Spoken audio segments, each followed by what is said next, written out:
Hello, good morning, happy Friday. Thank you so much for joining me this morning. I just can't even believe I went to record the whole thing after the meditation.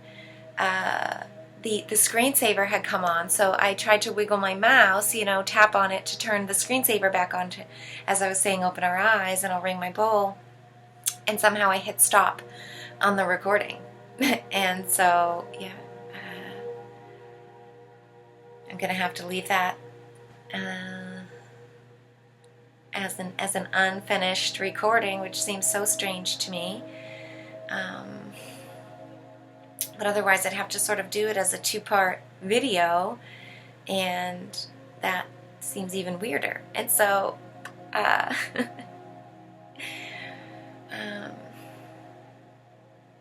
thank you for joining me. Thanks for being here. It's September 19th, 2025. We are approaching fall equinox here where I live in the Northern Hemisphere. There's a lot going on this month. There has been so much under this wonderful umbrella theme that we can choose to interpret through the Hierophant from Major Arcana. And I had gone on to a bit of like almost a 15-minute blab about sort of the traditional versus non-traditional aspects of that Hierophant card, as well as the light and shadow sort of aspects of it, drawing a little bit on what we see in the world this month so far. And of course on the mainstream, I had just talked quickly about the strange amplification and over focus on this month and on sort of whatever's coming up, this the most relevant feast that's coming up. I forget if it's like Yom Kippur or Rosh Hashanah, or perhaps they're kind of both the same near each other. I don't know. I'm not, first of all, I'm not Jewish. Second of all, I'm not really Old Testament-y focused, and I was not brought up in a traditional sense in any of that kind of way, so I don't really know like the timing of all the different feasts that go along with that. Some of the other festivals that I'm kind of more aware of at this time of year. But meaning to say, I think that it's coincidental, and I say coincidental for a reason, because I do feel coincidences are sort of a archonic negative agenda projection and trap that they feed and seed out there, that when corrections align on their grid points, these intersecting potentials, I call them coincidences because they're actually pre-planned and they're self-satisfying, and they're from a negative alignment. They've been sort of casted out by whatever source point wants the attention and the energy, so that whoever congregates around them, it feeds back to their one system, instead of actually being able to be used by the entirety of the third-party world around us, and of course not to be fed back to the holistic one infinite creator, who would never be segregatory or does not play favorites and doesn't have a chosen few folks who are special above all. Don't jive with that, and I won't be subscribing to anything along those lines. But we do see an overamplification of a very small percentage of people who seem to get a huge stage for the rest of the world to be forced to watch their plays, even though we're not allowed to take part in them, and they're too cool for us. We're sort of forced to be these subjects in an audience of a lower class who are just we're so lucky to be able to bear witness to this great play that they're the main stars of course, on their hero's journey. And so, of course, for some reason, we have this sort of globalized, gonna play live trumpets celebration happening, and then we've already had these sort of play-ups to forcing us into almost a biblical timeline that, to me, in a world where I was raised in a quote-unquote free country, to where everybody was supposed to be free to practice whatever they wanted to, and everyone was on equal footing as to whatever they believed about, because we had a separation of church and state, of belief and state, and that they weren't supposed to be mingling with each other in any sort of restrictive, constraining ways. And yet we seem to have this promotion of one extremist group, and for some reason, then I don't know, but it's like we have to solidify and agree with their fairy tales, and then at the expense of others. It doesn't make any sense to me. It seems completely un-American. It seems completely against sovereignty, liberty, and the pursuit of happiness for all, that we would feed into an extremist group, especially for any reason at all, but then one that seems to be like Dr. Evil-y, trying to, control the world and make all of these sort of threats and commands and propositions and these big money deals and all this kind of nonsense. It's absolutely the Hierophant in a self-serving negative agenda, displaying to us in real world time what that looks like. And for me, it's like I don't understand why we're supporting one extremist group over another extremist group when the other side of the fence seems to be just as irrational and incorrectly aligned and extremely defensive and offensive. Why are we choosing one team over another team when both are crazy? For me, I can't understand. When we're supposed to be this sort of detached, logical, based society in modernity here, and we're supposed to be sort of like all the people around the world holding hands. That's we are all one. I thought that's even what they try to kick. Even what they try to kick is we are all one, and yet they get to be the chosen. They get to be the A+ students, and the rest of us we're just like the C students in class. They're not quite good enough, but still there.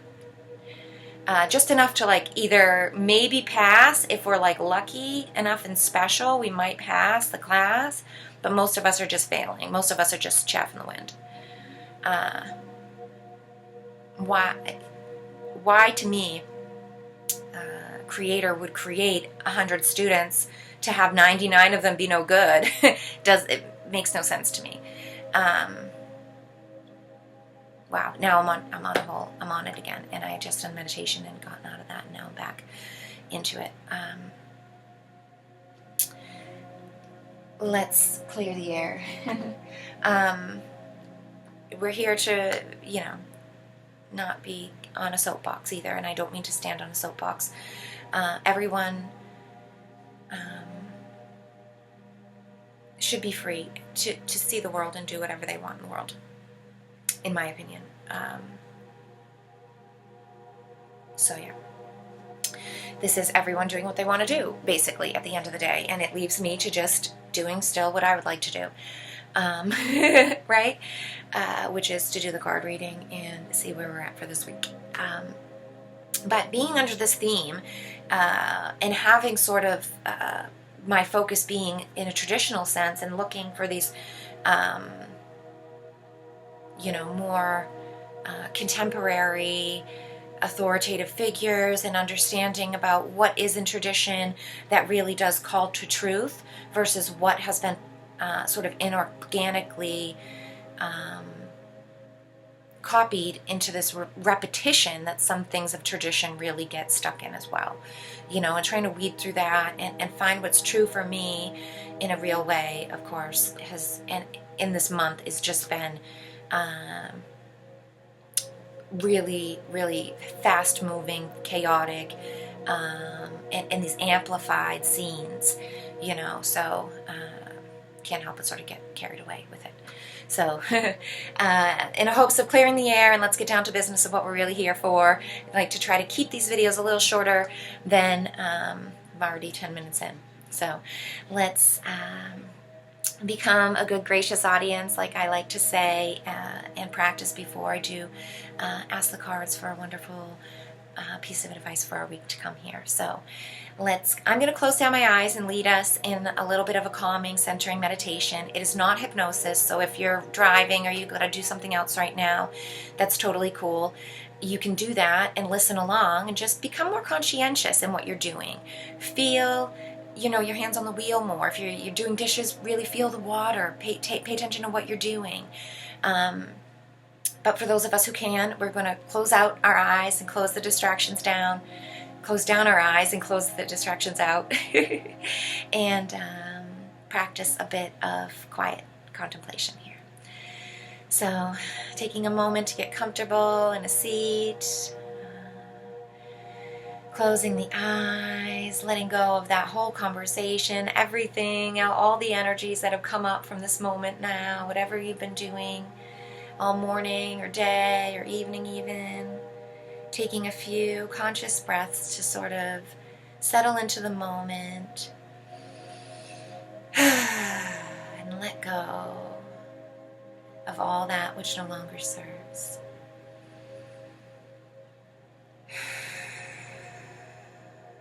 Breathing into the present moment.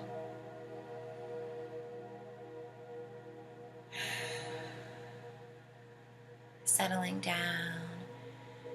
Maybe seeing the past over there on the left side. Seeing the future out there on the right side. And seeing you in that middle, intersecting piece, place, portion of space. We can envision like a Venn diagram. We are in the Vesica Pisces, the intersecting space of two circles. That mitosis point between the cells separating, two circles pulling apart, past and present, building out, holding containers for us, reflective spaces for us to sit between, to live between, to act and be a part of this ever-present, present moment that sits at the center of those great opposing places in our mind, in our imagination. For they do not exist truly, except there, except out there, in memory, in imagination, in the mind's eye, in the Creator's eye, in that I am space, infinite potentiality, the ether, the void, the space between the happenings. We reside there, always, even when we anchor and pull ourselves around. There's always the netting holding us,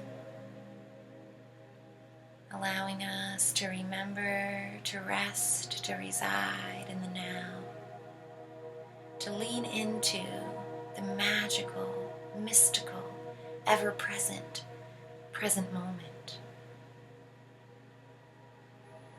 Let's spend a few minutes quietly sitting in that vision, breathing the good space in between, letting it bring in space, flexibility, newness into our bodies, our minds, and our spirits, into our past and future.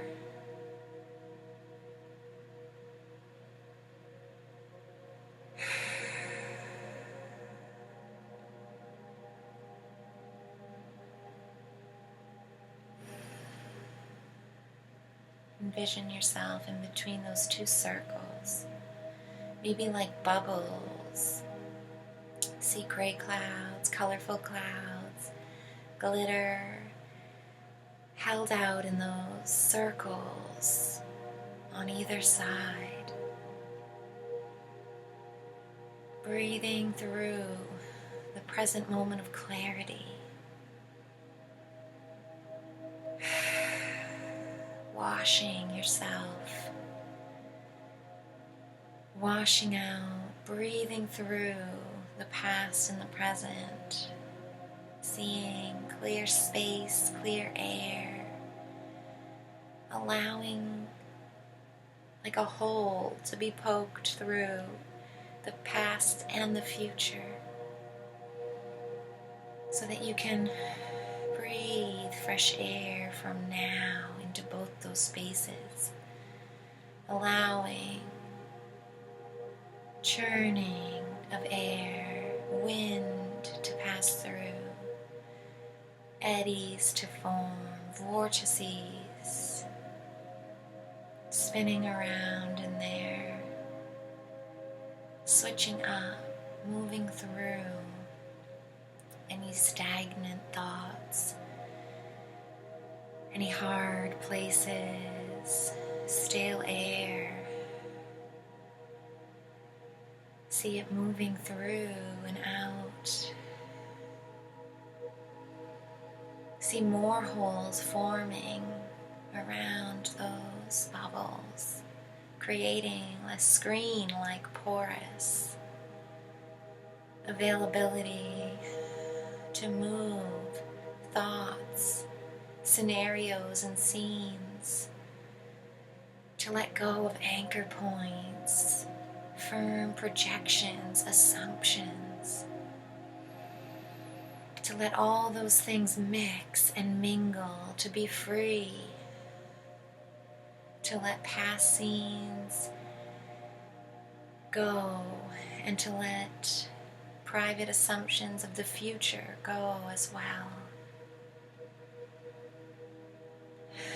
Letting that expansive Vesica Pisces in the middle bleed out, spread out, creating new space in the middle for you, for this ever-present, present moment, to be free, free of past ideologies, of past grievances,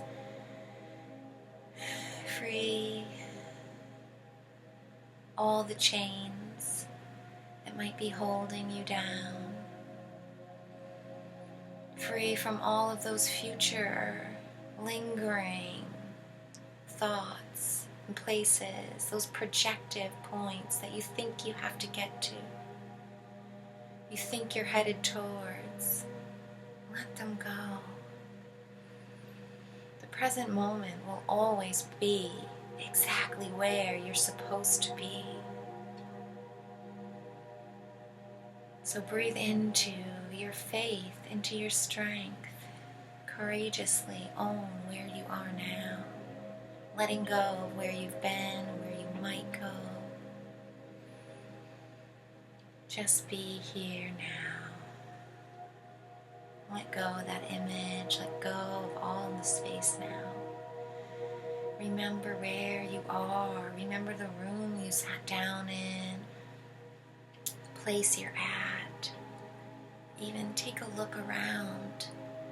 Own the place you're in. Feel gratitude for it. See the reflection of you in it. Know that it's meant for your observation, for your eyes. There are Easter eggs hiding everywhere. There is an inside joke in everything just for you. All things, placement, have purpose, have a message in there for you that you could miss or look by if you're stuck in the past or too focused on the present. So open up that space, breathe in the good freedom, present moment, always enough time, always the right time, always on time. Give yourself that notion. Grant yourself that beautiful gift. Breathe into it, lock it in. Take a moment to feel Your fingers and toes, get ready to open your eyes as I ring my bowl.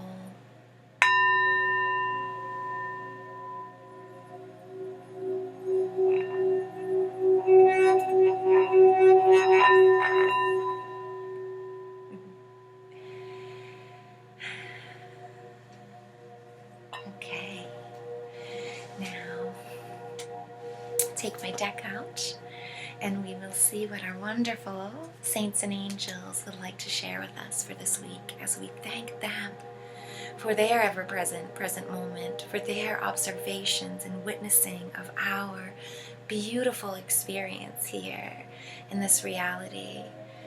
We offer our gratitude, our love, our patience and peace, and our time and energy.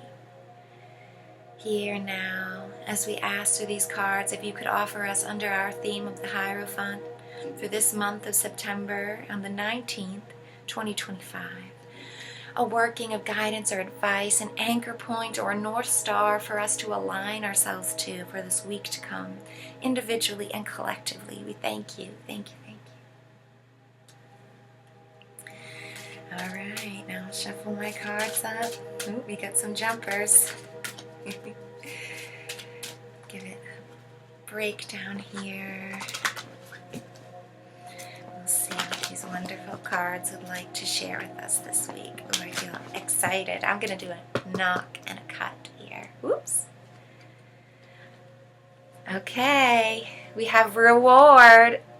We found it last week, and now this week we'll see retribution and rewards. We have a guardian angel card this week.